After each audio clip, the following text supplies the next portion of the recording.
नमस्कार, मैं हूं आपके साथ रोहित। एक तरफ उत्तर प्रदेश में चुनावी माहौल अपने पूरे शबाब पर है, तो वहीं कोरोना वायरस के बदलते वेरिएंट ने भी पूरी दुनिया में तांडव मचाना शुरू कर दिया है। ये नया वेरिएंट ओमिक्रॉन इतना खतरनाक है कि डेल्टा वेरिएंट से भी 70 गुना ज्यादा तेजी से फैलता है। यही वजह है कि पूरी दुनिया जहां खौफ के साए में जीने को मजबूर है, तो वहीं यूपी समेत 5 राज्यों में सरकार से लेकर चुनाव आयोग तक चुनाव की तैयारियां कराने में लगे हुए हैं। ऐसे में खतरनाक माहौल में भी नेताओं की रैलियों में उमड़ती भीड़ और संभावित चुनाव को देखकर अब इलाहाबाद हाईकोर्ट ने भी बड़ी टिप्पणी की है। हाईकोर्ट ने तो पीएम मोदी के साथ साथ चुनाव आयोग से भी ये अपील कर दी है कि चुनावी रैलियों और जनसभाओं पर रोक लगा दी जाए। यूपी में छाए चुनावी खुमार के बीच नेताओं की रैलियों में उमड़ती भीड़ तो आपने देखी ही होगी। इस भीड़ के जरिए ही नेता एक तरफ जहां अपनी पार्टी का भौकाल बनाने में जुटे हुए हैं, तो वहीं खतरनाक वायरस ओमिक्रॉन वेरिएंट के नजरिए से अगर देखा जाए तो यही भीड़ कितनी घातक हो सकती है, इसका आप अंदाजा भी नहीं लगा सकते। शायद इसी उमड़ती भीड़ को देखकर इलाहाबाद हाईकोर्ट को भी चुनावी रैलियों और जनसभाओं पर टिप्पणी करनी पड़ी है।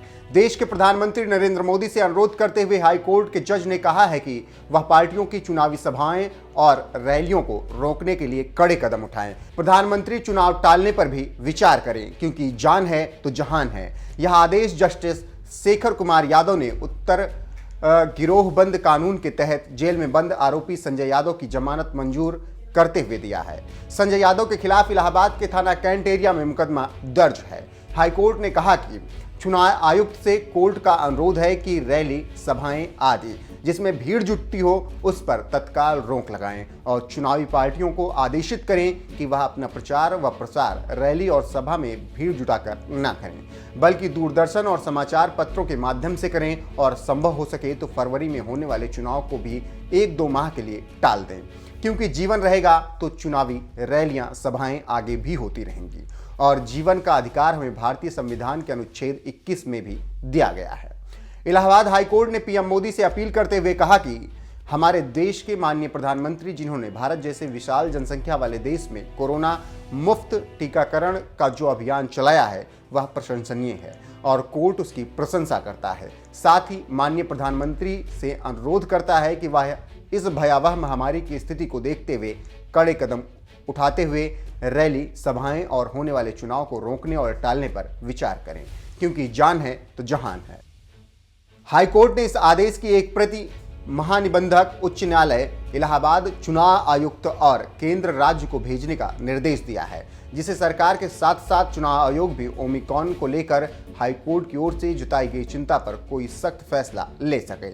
आपको बता दें कि यूपी में कोविड के नए मामले बढ़ने लगे हैं। अपर मुख्य सचिव स्वास्थ्य अमित मोहन प्रसाद ने गुरुवार को बताया कि प्रदेश में पिछले 24 घंटे में 1,91,000 से ज्यादा सैंपल के जांच किए गए हैं। इसमें 31,000 केस सामने आए हैं और 12 लोग ठीक होकर अपने घर वापस लौटे हैं। तेजी से बढ़ते केस की वजह से ही योगी सरकार ने यूपी में रात 11 बजे से सुबह 5 बजे तक का नाइट कर्फ्यू 25 दिसंबर से लगा दिया है और शादियों में भी 200 से ज़्यादा लोगों के जुटने पर पाबंदी लगा दी है। इसके अलावा यही नियम और भी पार्टियों पर लगाया गया है। बहरहाल, कोरोना वायरस के इस नए वेरिएंट के बारे में सीएम योगी का क्या कहना है, आइए आपको सुनाते हैं।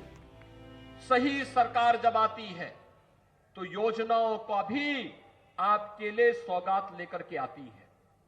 आज हर गरीब को मिलने वाली सुविधाएं, किसी भी प्रकार की सुविधाएं, बिजली हो, अच्छी सड़क हो, स्कूल हो, आईटीआई हो, हॉस्पिटल हो, मेडिकल कॉलेज हो, डिग्री कॉलेज हो, इंटर कॉलेज हो, या फिर मिलने वाली वे सुविधाएं, चाहे वह अन्न योजना हो, फ्री में टेस्ट की सुविधा हो, फ्री में उपचार की व्यवस्था हो, या फिर फ्री वैक्सीन, सबको वैक्सीन की सुविधा। कितने लोगों ने वैक्सीन लगाया है यहां पे? वाह भाई, मैं आप सबका अभिनंदन करता हूं जिन लोगों ने वैक्सीन ले लिया है। और मैं आप सबसे अनुरोध करूंगा, जिन लोगों ने वैक्सीन लगाया है, कोरोना उनका कुछ नहीं बिगाड़ पाएगा। अभी दुनिया के अंदर एक नया जो वायरस आया है, इसका कोरोना का, दुनिया के तमाम देशों को उसने पस्त कर दिया है, अमेरिका को भी, यूरोप के तमाम देशों को, रूस को, चीन को।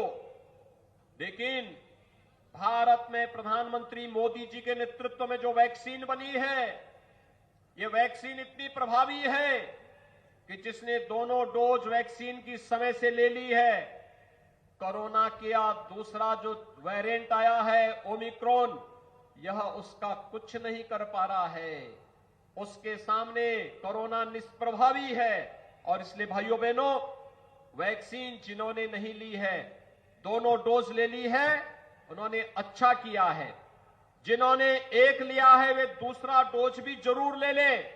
और जिन लोगों ने अभी नहीं लिया है, उनसे भी मैं कहूंगा कि वे अपने लिए भी, अपने परिवार की सुरक्षा के लिए भी और समाज की सुरक्षा के लिए भी दोनों डोज जरूर ले लें, समय से ले लें, जिससे हम लोग थर्ड वेव को आने से पहले रोक सके। लगातार सरकार कार्य कर रही है। ये जो सुविधाएं हैं जिनके बारे में अभी श्री कौशल किशोर जी बता रहे थे, हमारी सरकार ने तय किया है, ये थर्ड वेव को देखते हुए हम लोग महीने में 2 बार हर गरीब को फ्री में राशन देंगे। और अब राशन के साथ साथ महीने में 1 बार हर राशन कार्ड धारक को 1 किलो दाल भी देंगे, 1 किलो खाद्य तेल भी उपलब्ध कराएंगे, 1 किलो नमक भी उपलब्ध कराएंगे और अंत्योदय कार्ड धारक को 1 किलो चीनी भी उपलब्ध करवाने का कार्य करेंगे। भाइयों बहनों, इसके साथ ही जितने भी मजदूर हैं, श्रमिक हैं, वे श्रमिक चाहे वह रजिस्टर्ड मजदूर हो, चाहे वह अनरजिस्टर्ड हो, खेतीहर कार्य करने वाले श्रमिक हो, मनरेगा मजदूर हो, कुली हो, पल्लेदार हो, ठेला खोमचा रेड़ी लगाने वाले हो, इन सबको भी अगले 4 महीने तक लगातार 500 रुपए हर महीने भरण पोषण भत्ता के रूप में अन्न योजना के साथ जोड़ने के साथ साथ 500 रुपए अतिरिक्त घर के खर्चे के लिए अतिरिक्त सरकार उपलब्ध कराएगी, जिससे वह इस तीसरे वेव को रोकने में भी अपना योगदान दे सके। सरकार ने यह भी तय किया है कि निराश्रित महिलाएं यानी विधवा महिलाएं, जिनको विधवा पेंशन मिलती थी, उनकी पेंशन की राशि को हम दुगना कर रहे हैं, दुगनी राशि उनकी स्वीकृत कर दी गई है।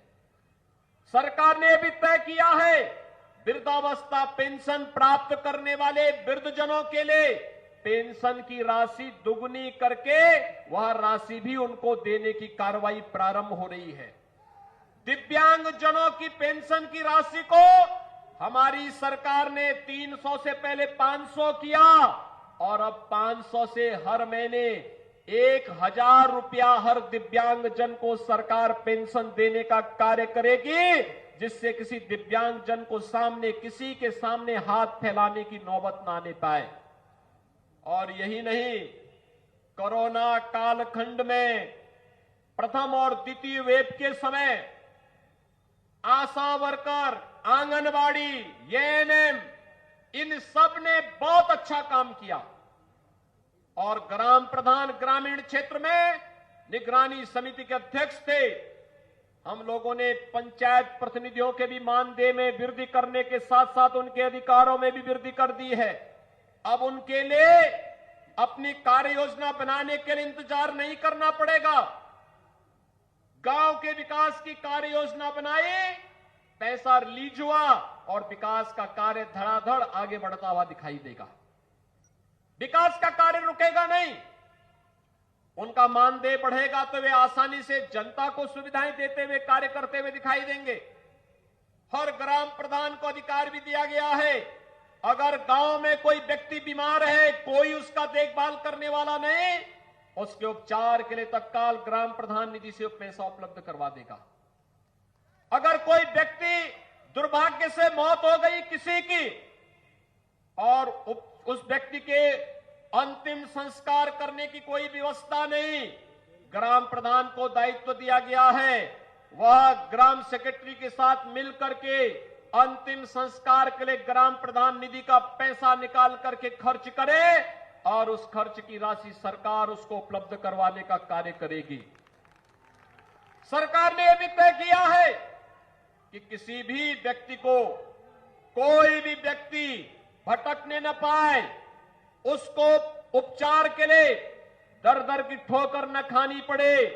पहले ही प्रदेश के अंदर 6 करोड़ लोगों को हम लोगों ने प्रधानमंत्री जन कल्याण योजना के अंतर्गत आयुष्मान भारत की योजना से 5 लाख रुपए सालाना स्वास्थ्य बीमा का कवर दिया था। अब सरकार ने तय किया है कि हर श्रमिक को हम इस योजना का लाभ देंगे। यानी उन 6 करोड़ लोगों के साथ साथ 3.5 करोड़ श्रमिक भी इस योजना के साथ जुड़ेंगे और सरकार आने वाले समय में आंगनवाड़ी, आशा वर्कर, एएनएम, रसोइया और जितने भी हमारे अन्य श्रमिक होंगे, स्ट्रीट वेंडर होंगे, इन सबको इस योजना के साथ जोड़ करके कोई भी व्यक्ति उपचार के लिए भटकेगा नहीं। सरकार जैसे फ्री टेस्ट कर रही है, फ्री उपचार कर रही है, फ्री में वैक्सीन, सबको वैक्सीन देने की व्यवस्था कर रही है, ऐसे ही हर प्रकार की बीमारी में उपचार के लिए उस प्रकार की सुविधा सरकार फ्री में उपलब्ध कराने का कार्य